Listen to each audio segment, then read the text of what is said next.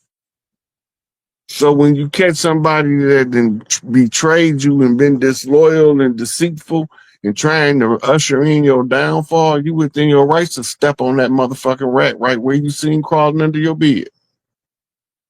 You right. justified. That's right. Right? Yeah. Then I keep telling everybody, it's about to come a time real soon that a whole bunch of good people with violent tendencies gonna be required to do some real bad stuff to some evil people with some rotten tendencies to abuse and misuse everybody else. It's gonna happen. Makes sense though. But I tell you what, when everything's said and done, the giving the women back to earth is the best thing they can do. Right. Right. Not just because I'm beholden to the women, because I love women, but because under the matriarchal order, you don't have broken families, broken households. Right. You know what I mean? Right. The head of the family, if the woman got a divorce, he got to take care of her. She ain't supposed to get no fucking alimony. She's supposed to go back to the head of the household.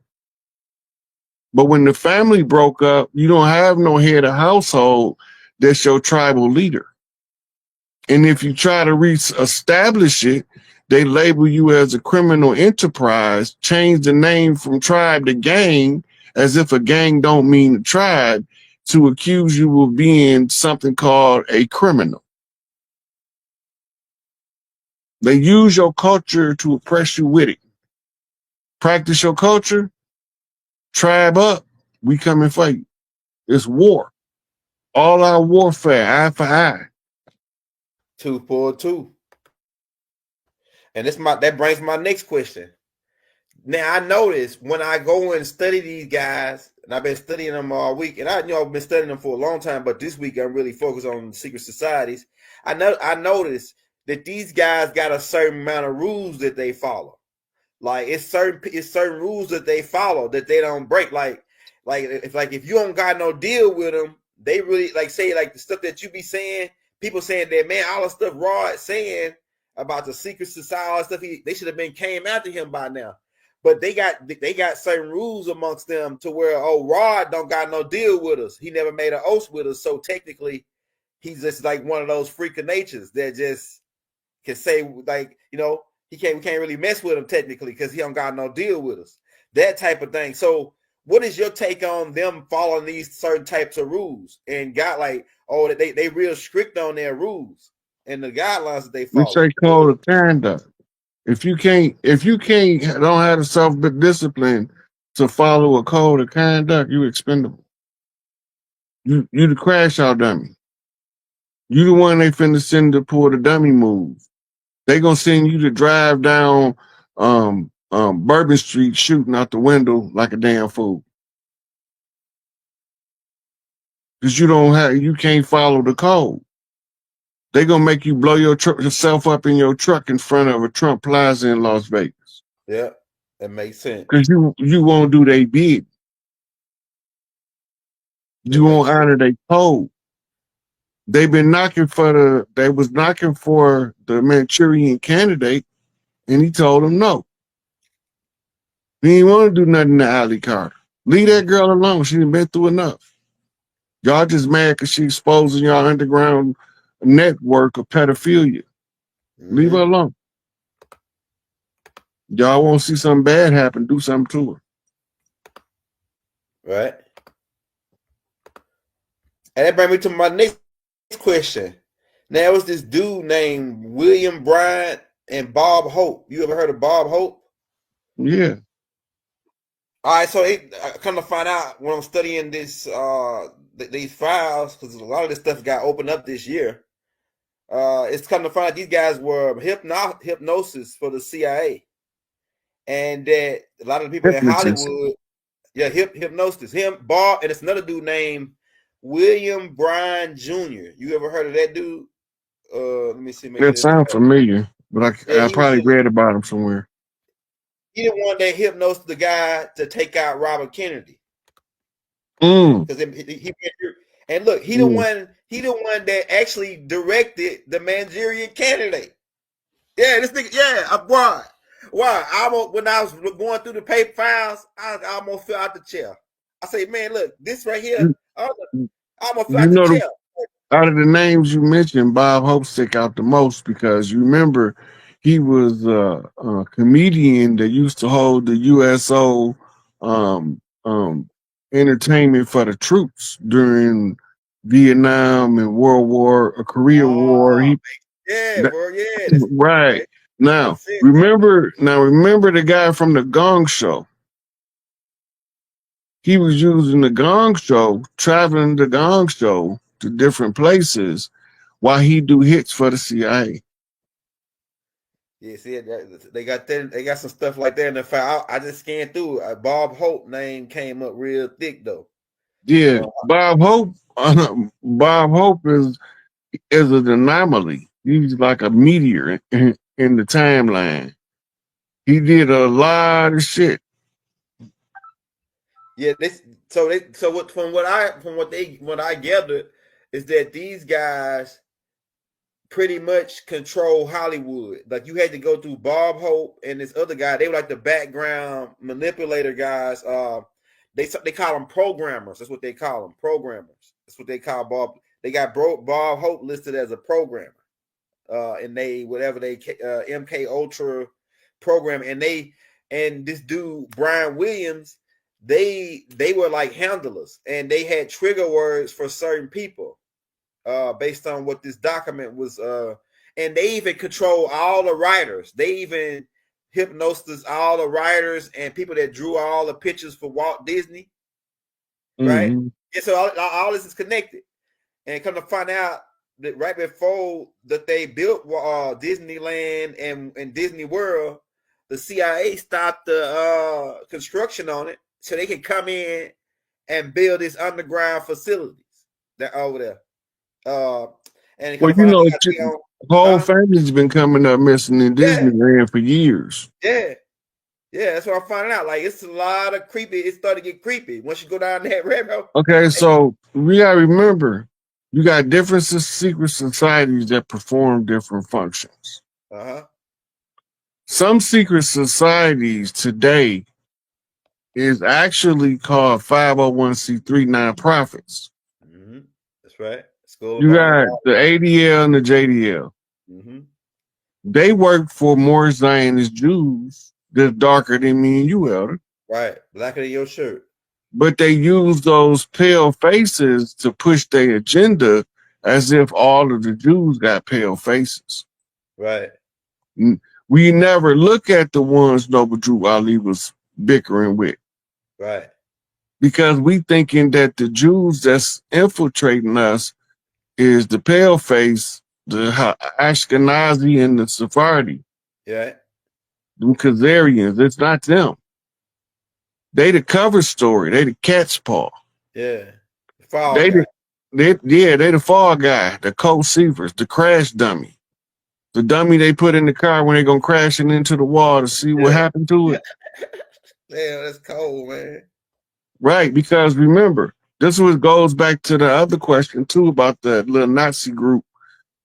The whole thing is they want us to be so mad when we come out of the slumber that we go on a rampage of kill Whitey, but we ain't falling for the shenanigans and the banana in the tailpipe no more. They getting frustrated. Yeah.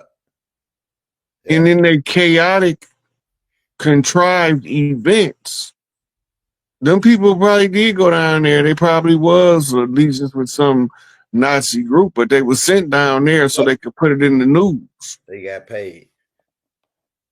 Right? All of them is paid actors. Yeah. And actors don't always mean Hollywood acting. It also mean participant in something. Right. right? And you be wondering, like, if you go back to the George Floyd thing, and they say they're gonna have a march for the shooting of George Floyd, and at 6 o'clock, and at 6 o'clock, I'm watching the news camera. All of a sudden, out of nowhere, a whole marching crew of pale faces come bending the corner. Mm-hmm. Right? That was so obviously freaking staged that it looked like they was filming the movie, and we was watching the backdrop of them film the movie. That's crazy. That's crazy. Like, so like, and then if you notice, they pull this Ben Crump thing and all this. And then I was also reading the different type of agents they sent out.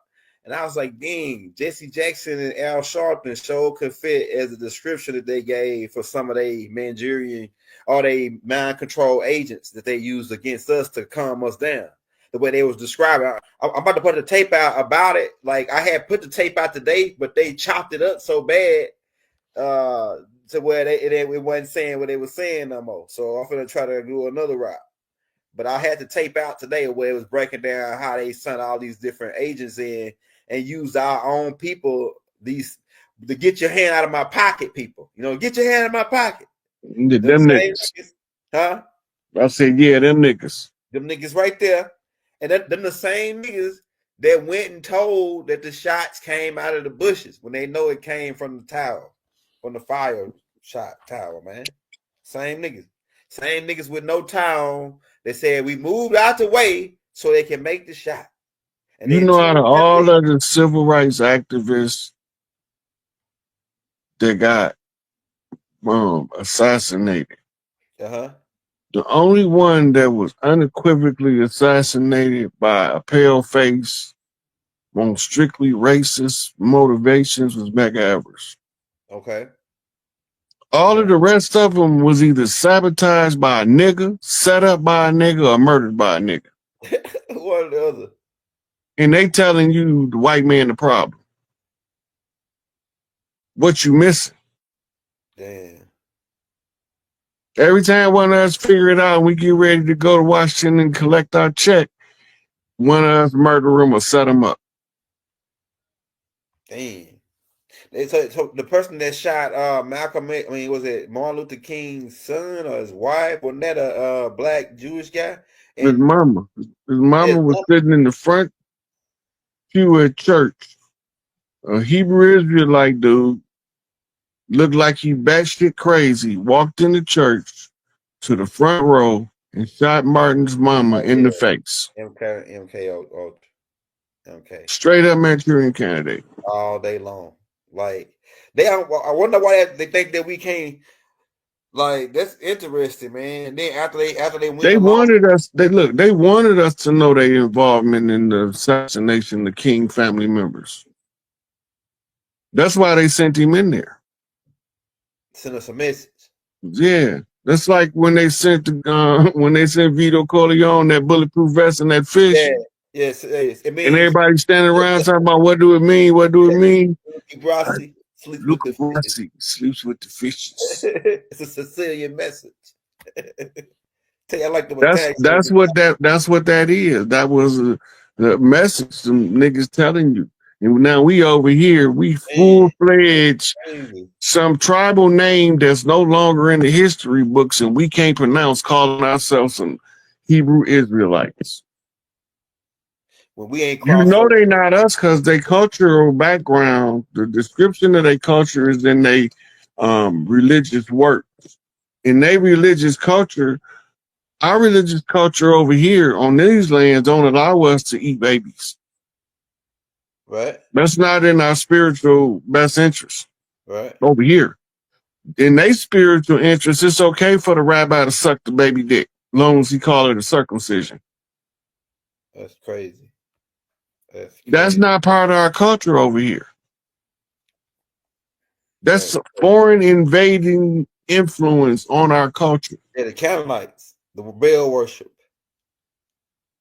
That's all of those ancient gods was before this religious shit. This Judaism, Christianity, and Islam is the problematic spiritual teachings because it brainwashes you instead of liberates you.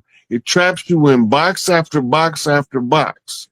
In Islam, you can't even go to work without having to stop midway through your first session and do a salat. Then you got waiting on lunch. You got to stop again, do another salat before you can even go to lunch. That's fucking retarded. That's hostage holding. You holding them hostage. Yeah, and Jesus said, "Don't do that, though." Jesus, that's the only part about some of the stuff like that. Jesus said that you don't gotta pray but one time. You don't gotta keep telling me. Once you tell me one time what you want, get on about it. One of the coldest verses in the Bible is it say, "These people draw nigh unto me with their mouth, but their hearts are far from me." Right. Teaching as commandments the doctrines of men. Right. And I was like, yep. Islam got its good points. For many will come to me in the last days and say, I cast out devils, heal the sick, and raise the dead, all in your name. And the Lord will say, get thee hence. I know you not, you workers of iniquity and false prophets and idol worshipers. Now, why would the person that you calling on doing all this stuff reject you when they get here? Go ahead. Remember, you say, these people will come to me in the last days, right? Lord. And what they gonna say? I cast out demons. I raised the dead. I healed the sick. All in your name. Yeah. What name they use? Exactly. That's the next question. Then that take us to Proverbs 22. A good name is better, more precious than gold and silver. They also talk about that in another verse in Romans, where they said that it was he was given a name that by that name. So it's all them verses connected. So the easiest way to lead you astray is to change the name. Facts. All you got to do is change the name, and you automatically got everybody who believe in the name following the wrong name. That's in the name of Jesus when it's supposed to be ISIS. You gonna get rid of the great mother for a little sissy boy. Playing he got a Bible in his hand, coming out, surfing on the cloud, hanging 10, coming around the bend with the Philharmonic Orchestra on the bigger cloud behind him, coming to rescue you for the rapture, you up to heaven with his father. I heard that perspective too, because I heard that. That's the most ridiculous and absurd shit a person can tell you to insult your intelligence. Yeah. I heard if this motherfucker comes surfing out the clouds like he a goddamn a hippie surfer with this stringy beard slinging behind him in the wind and a Philharmonic Orchestra following behind him, I quit. Yes, it's a lot of that stuff. See that they took a lot of that stuff. Yeah, they took a lot of that stuff from the sun worship and put it into Constantine and tied it into the real, the real storyline. Not so like a lot of that stuff is a tribute to the sun, like the SUN in the sky. It's not even a tribute to a prophet, person. So it's like so the story is like when you say, oh yeah, well, dude come out the clouds, you're talking about the sun, the SUN. You ain't talking about no physical being. You're talking about somebody walking on the water, you're talking about the sun coming over the water on the Nile when they, it's all the it's a whole bunch of look at it. I don't know what them folks talking about. But you got somebody in the chat trying to tell me the Hebrew name of somebody who was named in Greek. Yeah, we talking about Yahshua. They trying to tell me the Hebrew name of somebody who was named in Greek. Yeah, Isus it's how they said it became Isus, then Jesus, then Jesus once the monks added the J to it. So at first it was I see what you're saying, ISIS, because it really was Isus. I can see how they could have got ISIS from there. Then you got Esau. Which I didn't even proper pronunciation using the characters of the Greek and the rules of grammar. Could be. But it's I know the literal proper pronunciation using the rules of grammar is it's IES, OUS. So the capital I silences the E. The S silences the O, makes the UH sound as the U crashes into the S for to carry it out with the H sound. ISIS. It's ISIS all day long. You can tell me whatever you want to tell me, but you can't tell me that I don't know the rules of grammar. Oh, no, I ain't. No, you know me. I ain't talking about you. I'm talking about them religious folks. Yeah, I don't say nobody wrong. I just take in perspectives. When they realize that they're going to find out that was a 21-part play written by Josephus Flavius in the time when they didn't have television. Right. All they had was coliseums and plays. That's right. And the 21-part play was supposed to be a 21 different people looking at the so-called chosen one and telling their story about when she come. Right. We come around the mountain when she come. Around the mountain when she comes. You might just shave people's head bald right there. They probably don't even know it after that part. Should be coming around the mountain when they always get us. Yes, another thing, Roy. Okay. Yeah, I'm glad you said that, man, about the jingles, the different jingles. Now they said that that Bob Hope and them and all these other guys, they hired Pacific people that was like Druid.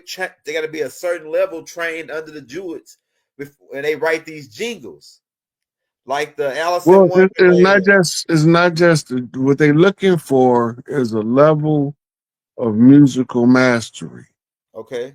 In the most common places that they used to look in the old days was in the secret societies that emphasized the arts in order to develop the feminine nature of women and to the overly masculine males to calm down his testosterone energy.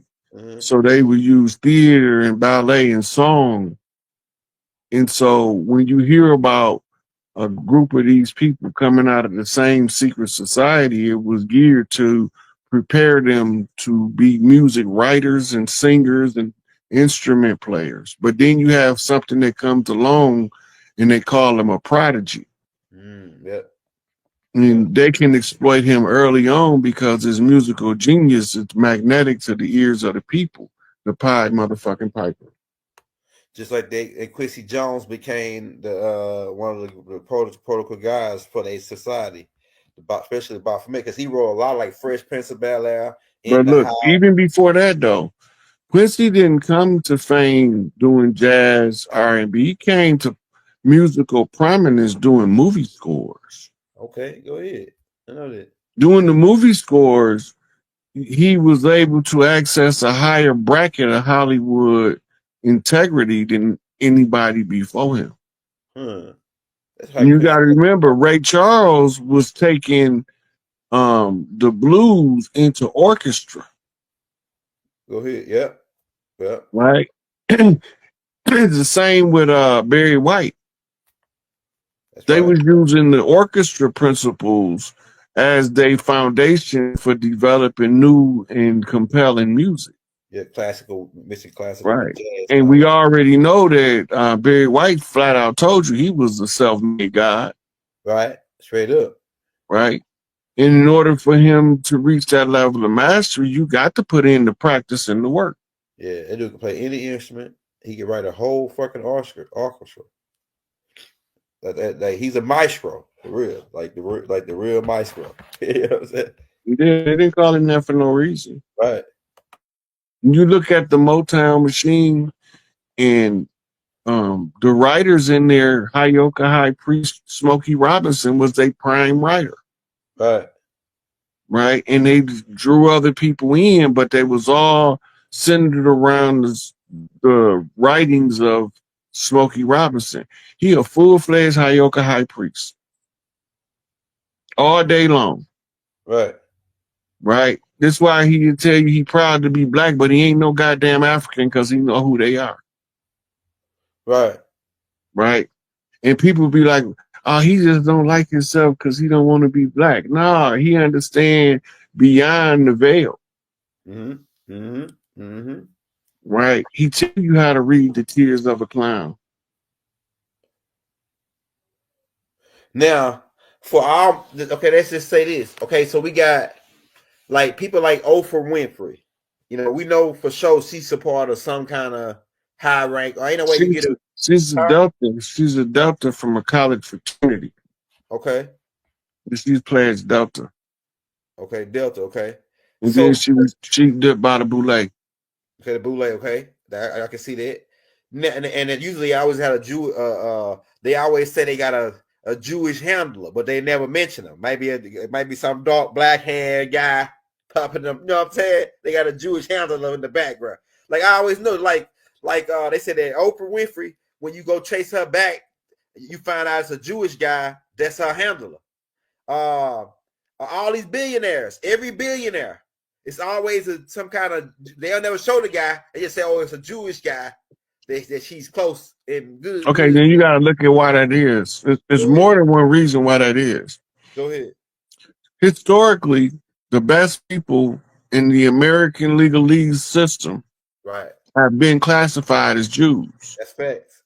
I heard that. And most of the entertainers' interest is protected by the attorney that they hire to represent their interests and help them manage their estate. He's permanently on payroll.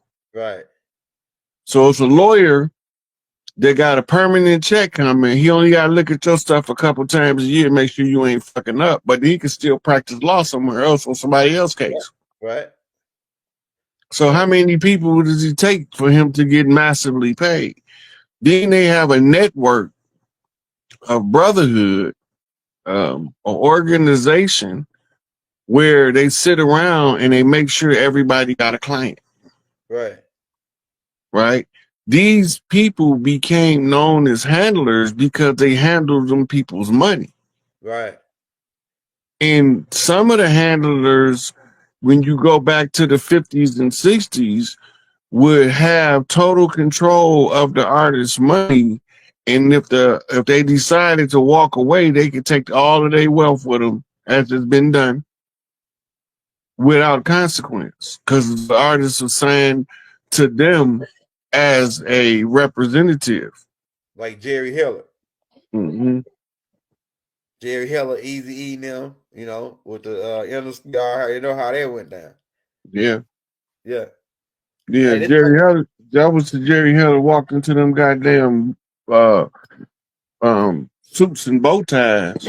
Right, the dark hand, black hand was working. Jerry Heller. There was no black hand there. That was a straight up in your face FOI, motherfucker. You ain't finna come over here and keep doing this bullshit. Oh, you said the FOI got with Jerry Heller and shut him down? You don't remember an Easy story when they had to go to that's when Ice Cube left. Yeah, they went to the White House. And then Ice Cube sent one of his homeboys to FOI to go talk to Easy. Easy then was asking the FOI about using them for security. He was using Crips up until then. Yeah, big Crips too. And then when Jerry Heller seen them bow ties when he walked in, he like shit on himself. He thought the gig was up. But the gig was up. He just didn't know it. Yeah, it was up. He got rid of him eventually. With just used him as like you know, kind of. If you pay attention, the only ones that they don't mess with is the fruit. Right. They push up on everybody else, gang banging and fucking set tripping. And I ain't talking about us. I'm talking about them big bankers. Yeah. I'm talking about them Hollywood execs. Yeah. right? They'll send somebody that look like you down in your neighborhood to pay somebody you grew up with that's got a little bit of jealousy to shoot you in your face. Yeah. Yeah. As a sacrifice. Man, honestly, I believe now, man, I'm starting to think with all the new images that I got of Diddy supposedly in jail, they don't even look like Diddy, man. They said that all of a sudden one day, and it said like the same storyline they gave us with Epstein, that all of a sudden, the same storyline that is tied together. oh, okay, so he had a heart attack. They tied together. When they start releasing a lot of information, it's the Diddy files is gonna drag out the Epstein files. Right. The Epstein files gonna drag out the Podesta files. Right. And then it's gig up from there. Anthony Weiner's laptop, I mean, domino effect, right? Because we forgot about Anthony Weiner's laptop. This stuff look like it ain't even got no relation to it, but it's directly connected. Yeah. You gotta remember. So why is Puffy filming these freak off parties? He's getting dirt on people. Why was Epstein inviting people to the island to get dirt on people? Why? And you think they not trading in smut? Right. You think that Puffy never heard of Epstein while he was doing his freak off parties? Right. Right. He never met Ghislaine Maxwell. Look, it's like what my man said in The King of New York. If it's a nickel bag sold in the park, I won't eat.